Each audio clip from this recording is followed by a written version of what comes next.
시청자 여러분 안녕하십니까? VOA 모닝뉴스 시작합니다. 북한이 최근 예고했던 개성 남북 공동연락사무소 폭파를 감행했습니다. 4.27 판문점 선언의 상징인 남북연락사무소가 폭파됨으로써 남북관계 위기가 본격화되는 양상인데 미국은 상황을 인지하고 있으며 한국 정부와 긴밀히 공조하고 있다고 밝혔습니다. 조상진 기자가 보도합니다. 북한이 16일 오후 개성에 있는 남북 공동연락사무소를 폭파했습니다. 공개된 영상에 따르면 지상 4층, 지하 1층 건물인 연락사무소 청사는 폭발 후 3, 4초 만에 완전히 무너져 내렸습니다. 북한 관영 조선중앙TV는 남북 공동연락사무소 폭파 사실을 확인했습니다. 16일 14시 50분 요란한 폭음과 함께 북남 공동연락사무소가 비참하게 파괴됐습니다. 앞서 북한은 김여정 노동당 제1부부장이 지난 13일 담화를 통해 쓸모없는 남북 공동연락사무소가 형체도 없이 무너지는 비참한 광경을 보게 될 것이라고 밝히고 사흘 만에 실행에 옮겼습니다.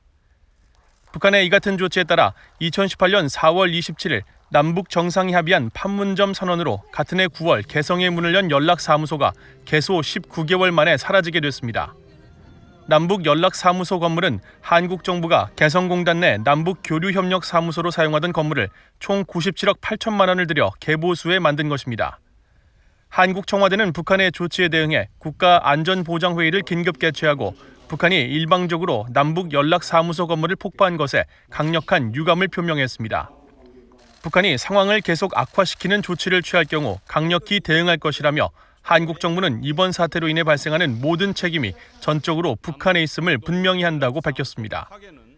한국 내 전문가들은 남북 관계가 다시 위기 국면에 놓이게 됐다면서 북한의 명백한 도발이라고 지적했습니다.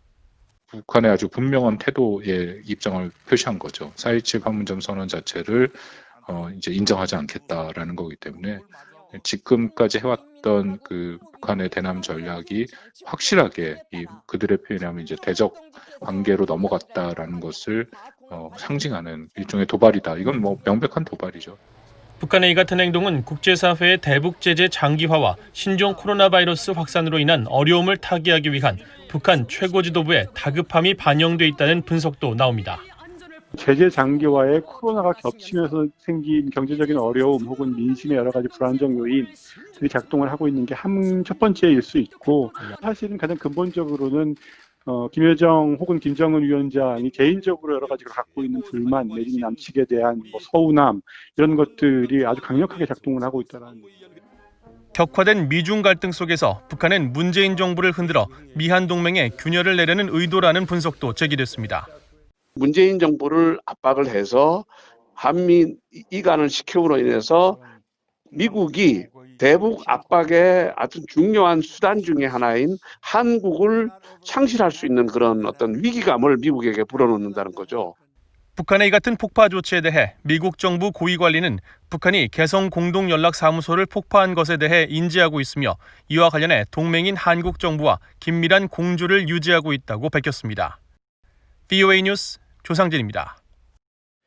북한이 개성 남북 공동연락사무소를 전격적으로 폭파한 데 대해 일본과 중국, 러시아 등 주변국들은 일제히 우려를 나타내며 긴장 고조 행위를 자제할 것을 촉구했습니다.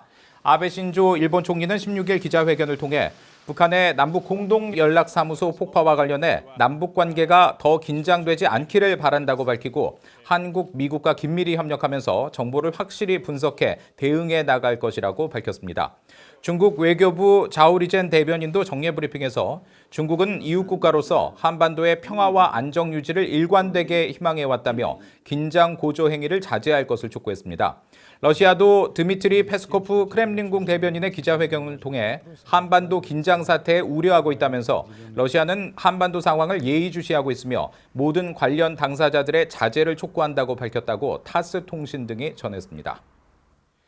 북한의 핵을 억제하는 데는 대규모 피해가 따르는 고위력 핵무기보다 저위력 핵무기가 더 효과적이라는 전문가 주장이 제기됐습니다. 북한의 이동식 미사일 발사대도 상당한 위협이어서 복합 감시망을 이용한 실시간 감시가 필요하다며 북한 핵에 대한 한국의 현실 인식 역시 중요하다는 지적입니다. 김시영 기자가 취재했습니다.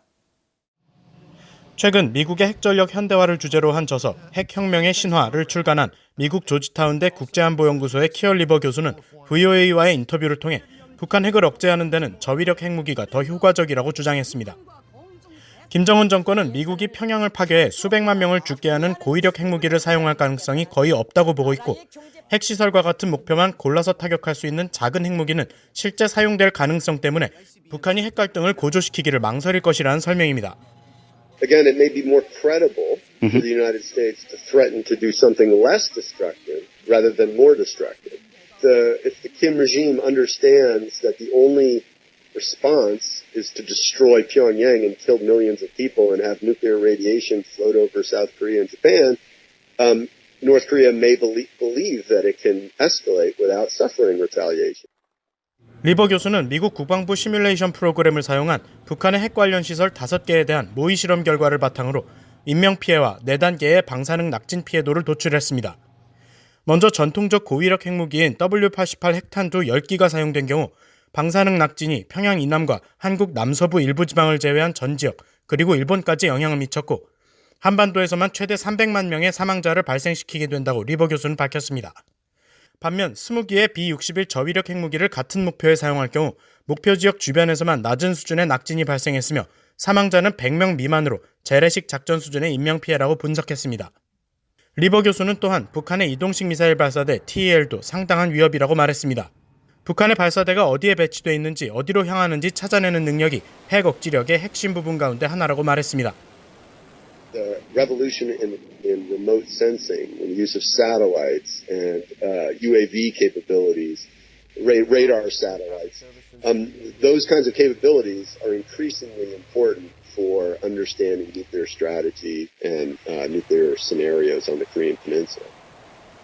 리버 교수는 북한이 핵으로 다른 나라를 위협한다고 해도 한국 역시 도발로 인한 피해에서 자유로울 수 없다면서 한국의 현실인식이 필요하다고 지적했습니다. 북한의 핵 공격이 있을 경우 미국은 반드시 북한에 재래식 혹은 핵보복 공격을 할 것이며, 이 과정에서 방사능 낙진과 북한군의 반격으로 인한 부수적 피해가 예상된다면서 미국의 동맹인 한국도 북한의 핵 위협 고조에 대해 현실을 직시할 필요가 있다고 지적했습니다. VOA 뉴스 김시영입니다. 미국 국방부는 북한의 핵과 탄도미사일 발전이 미국의 직접적인 위협이 되고 있으며, 이런 북한의 움직임은 미국의 미사일 방어망 강화의 필요성을 부각시킨다고 밝혔습니다. 미 국방부 감찰관실은 최근 공개한 2019 회계연도 재정보고서에서 북한이 무기 역량을 지속적으로 발전시키면서 기존 동아시아에서 미국의 이익에 대한 위협이었던 북한이 미국 본토에 대한 직접적인 위협으로 진화했다고 평가했습니다. 보고서는 북한이 대량 살상 무기 개발을 기초로 한 국가 안보 전략을 채택했다고 지적하고, 한반도 비핵화에 대한 지지를 대외적으로 선언하면서도 탄도미사일 역량과 핵무기 프로그램 구축을 지속하고 있다고 분석했습니다. 또 군축협회의 평가를 바탕으로 북한이 20개에서 30개의 핵탄두를 보유한 것으로 추산되며, ICBM 대륙간 탄도미사일 개발을 포함한 탄도미사일 무기를 활발하게 확대하고 있다고 명시하고, 미국은 북한의 탄도미사일 위협에 대응해 미 본토를 방어할 다층적 미사일 방어망 배치에 초점을 맞추고 있다고 밝혔습니다. 일본 정부가 북한의 탄도미사일에 대응한 대응 요격체계 구축을 위해 추진해온 미국의 지상 배치형 미사일 방어체계 이지스 어쇼 도입 사업을 중단한다고 밝혔습니다. 고노다로 일본 방위상은 15일 중의원 안전보장위원회에서 북한 미사일 도발 대비 차원에서 이지스 어시오 배치를 추진해왔지만 미사일 발사 후 추진체 분리의 안전이 담보되지 않는 등 기술적 문제가 발견돼 사업을 중단하게 됐다고 밝혔습니다. 이에 대해 집권 자민당과 연립여당인 공명당은 북한의 위협이 해소되지 않은 상황에서 비용과 배치 시기, 기술적 문제 등을 이유로 이지스 어시오 도입이 중단되면서 안보 공백이 발생하게 됐다며 정부에 설명을 요구했고, 정부 내에서도 일본의 미사일 방위 구상이 근본부터 뒤집히게 됐다는 우려가 나오고 있다고 일본 언론들이 보도했습니다.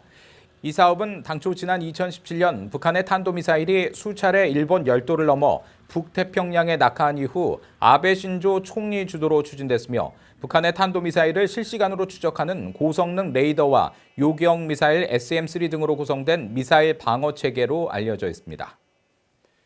이상으로 VOA 모닝 뉴스를 마칩니다. 시청해주신 여러분 고맙습니다.